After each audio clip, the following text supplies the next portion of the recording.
Hello and welcome back to PokeWeaves. I am Trainer Weaves, and today I will be giving you another beginner's guide. This time, we are talking about how to choose the right counters for raids. So, if you've ever tried to do a raid, you will have noticed that Pokémon Go, it will automatically pick certain counters for your raid, certain Pokemon that it recommends you choose to fight. The thing is, with a lot of these auto-picked counters, they are chosen for their survivability rather than their damage. So sometimes you'll get Pokemon that keep coming up again and again, such as Aggron, and that is more because it has high defense or high hit points rather than its actual ability to cause damage to the raid boss. In this video, I'm going to give you 3 different ways that you can use to figure out which one of your Pokemon, or rather which 6 of your Pokemon, are the best ones to use to fight the raid boss that you're about to fight. For this video, I'm going to use the legendary raid boss Zapdos, purely because it's been out a few times now. There's been a lot of time for people to analyze it and figure out which Pokemon are best to fight against it. The methods themselves, however, can be applied to any raid boss that you might encounter in the game. Method 1. Just look it up.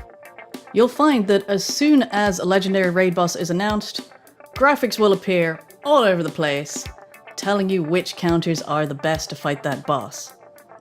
While you can use Google image search, that will give you loads of graphics from a year ago that may not have the counters that have come out in the past few generations.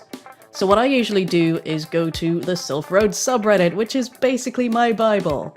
So go there, search for something like Zapdos counters or Zapdos raid guide, limit it to the past month, and that should give you the current counters. Method 2. Analyze your own Pokemon. Now this is complex, but I'll break it down into some very simple steps. Step 1. Identify the type of Pokemon that you'll be fighting. Now there are many graphics out there that show you Pokemon strengths and weaknesses. In this example, if you look at the left, that is what you could be attacking with. If you look at the top, that is the defender's type. So for this example, as I said, we're using Zapdos, which is an electric and flying type. Here we have what is weak and strong against electric and flying.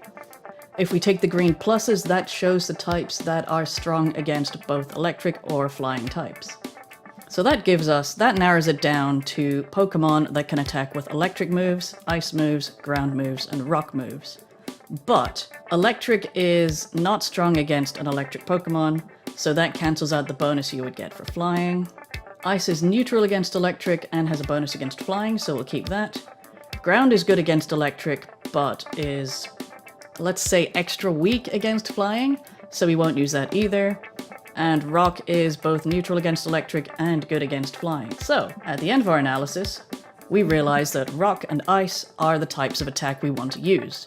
The next thing we do is identify which Pokemon we have that have ice and rock attacks. The easiest way to do this is to go into your Pokebox, hit the search button at the top, and you can type in @ice, which will give you all the Pokemon you have with an ice attack, and @rock, which gives you all the Pokemon you have with a rock attack. However, that's not all. Next, we need to find out what Pokemon types are weak against the attacks that Zapdos can throw out. And we know that Zapdos only has electric attacks, so it's fairly simple. We'll go back to our chart, and we see that electric attacks are strong against water and strong against flying. So we want to eliminate the Pokemon that have an ice or a rock attack, but are water or flying, or both. That leaves us with a much smaller list, and from that you can look at either the highest CP, or if you have a bunch of Stardust or Candy, you can train up some Pokemon that look good. Within that list, you also need to be aware, as I said at the start, some Pokemon have huge defensive or HP stat and terrible attack. You can't really tell that from in-game, it's just something you need to know. You would be wise to eliminate things like Shuckle, who are extremely defensive, and other such Pokemon. For that information, you'll have to Google that. There are plenty of sites out there that can tell you what your Pokemon-based stats are, or just go for your top 6 highest CP. Now, within this group, you can get even more detailed and you can start looking at your actual moves. In general, it's better to find something with a charge attack that has 2 or 3 bars instead of 1, because you can fire it off more often. But depending on the attack power, that's not really a hard and fast rule. If all you do is make sure you put in Pokemon that have the right type and aren't weak against what you're fighting, you're already doing well. If you know specific fast moves or charge moves you want to check, you can also search for those using the @search parameters. So @Smackdown, for example, will give you all your Tyranitar that have Smackdown that you may have gotten from the community day. Method 3. Use Pokébattler to analyze your teams. Pokébattler is a website that lets you log in 50 Pokemon or more if you donate to their Patreon, and then we'll run the analysis for you. It does take a lot more effort up front, and then if you power up your Pokemon, yes, you have to go in and manually type in the new numbers, but it can be worth it.